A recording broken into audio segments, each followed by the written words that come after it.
Hello guys, may Epson tayo dito na nag-blink yung kanyang dalawang ilaw. Ito ay L3210. At pag-una din mag-initialize ng konti, nag-blink siya. Kaya check natin yung waistpad counter para malaman kung reset ba ito. Ngunit pag-check natin guys, ay nakita natin na hindi pa ito full.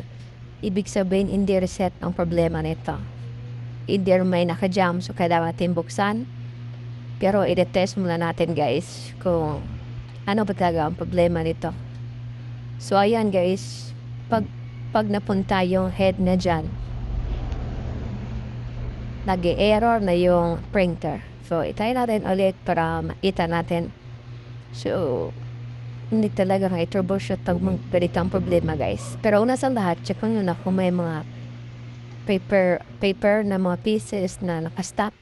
Check na lahat kung may mga object ba na nakastack before nyo gawin. So dito, in-step by step natin guys. Dahil wala naman ako nakita na object. Ayan, nag-error na. So pagpunta na dyan, nag-error. So ang kanya encoder sa belt, okay naman, maganda naman. So nalaman ko guys na pag minalwan ikot ko dito, napakatigas, hindi siya maikot. Ayan. Kahit if-force ko pa yan, napakatigas talaga siya. So, hindi ko maikot yung kanyang roller. Dapat kasi free yan para lumabas yung papel. So, kaya nag-error. So, ayan. Check natin kung may mga foreign object ba. Ayan, wala naman. So, napakatigas na guys.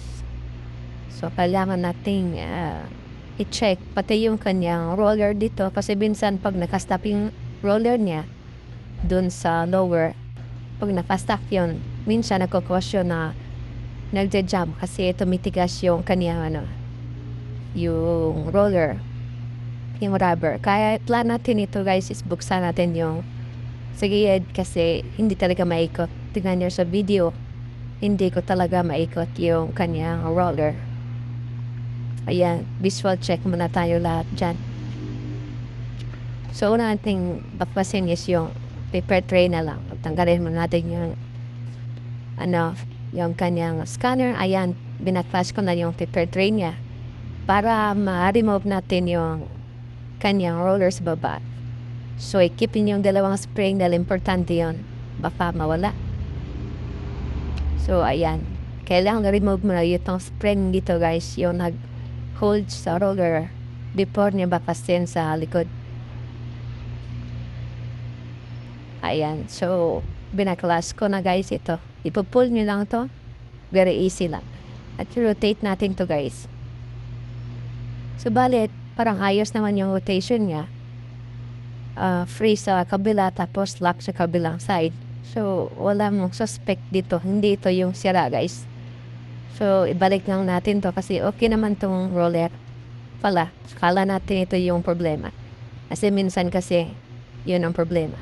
So guys, binaklas ko sa gilid. Ito yung last na suspect ko. Itong dito sa waistboard. So tanggalin natin to guys. Mabilisan lang ito. Kasi nakakat na yung video. Ayan, binaklas ko yung dalawang screw na nag-hold doon sa waistboards. Ayan, kailangan natin kunin to. May mga encounter na din akong ganitong issue guys. Hindi naman siya very common issue. Pero mga lang. May mga ganito tayong issue na may problema yung waistboards. Ayan, iti-test natin guys. At ayun na guys, nag-soft na yung gear. So, dumaloy na yung gear. Wala lang nakalock. So, ibig sabihin guys, talagang nandun yung problema. Kasi yung connected doon sa yung waist is connected yun sa main gear nila.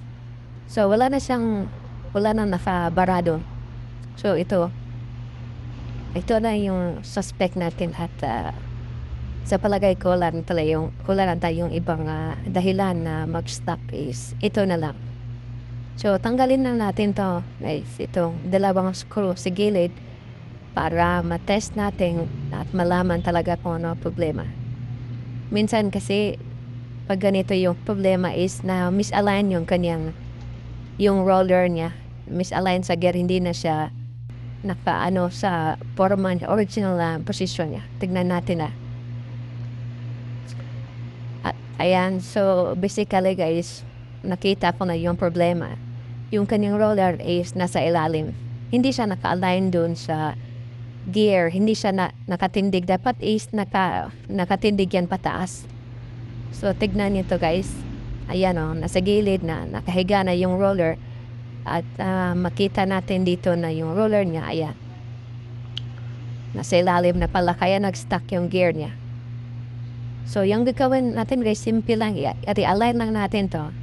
Yung dapat niyang presyon ng gear na to guys is ganito talaga. Ganito. Ayan. Yan ang dapat niyang posisyon. Nakatindig siya guys. Nakalapat sa doon sa gear. Ayan.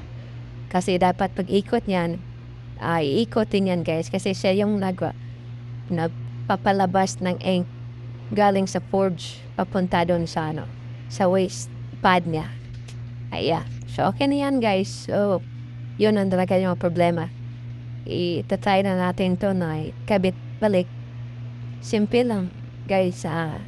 Make sure lang nakalapat na mabuti yung kanyang plastic at saka ibalik yung mga screw. So, yung ganito is seldom ng to. Hindi to common na issue. Hindi natin alam kung ano ang cause talaga ng ganito. Basta ay alam natin na misalignment ng kanyang gear. So, ibalik natin to guys. Ayan, naikot ko na yan. Hindi ko pala natin kanina pero naikot na yan. So, ibalik natin yan dito sa ating crane gear at magte-test, final test na tayo. Simple lang naman guys. Salpak doon. Dapat ma-align yung gear niya guys para hindi siya problema sa kanyang gear, main gear niya. Ayan. Tapos ikabit niya yung dalawang screw. Ayan. So, dalawa lang yan guys. Makabit yan. Balikan nyo na yung mga ibang parts.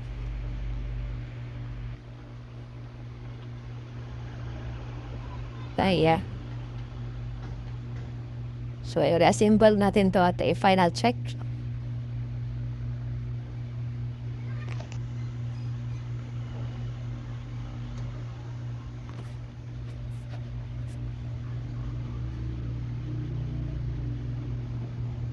Ayan guys. Na-symbol ko na sa gilid at time to check. On natin. So, yung printhead pag mapunta sa gilid, yan tignan natin. Nag-stable na yung indicator na ibig sabihin, okay na guys, na-solve natin yung issue. So, kailangan tayo mag-sample ng print talaga para malaman natin na okay na talaga yung unit. So, mag-scan na lang tayo kasi matagal na pag isaksak pa sa PC. So, mag-scan lang tayo guys at malaman natin na dalabas pa talaga yung kanyang paper at wala ng paper job. Ayan. So, nag-start scanning na ayun. So, pumasok na yung papel, napiprint na siya ng scan. So, ibig sabihin, nagawa na natin yung printer na to guys. So, at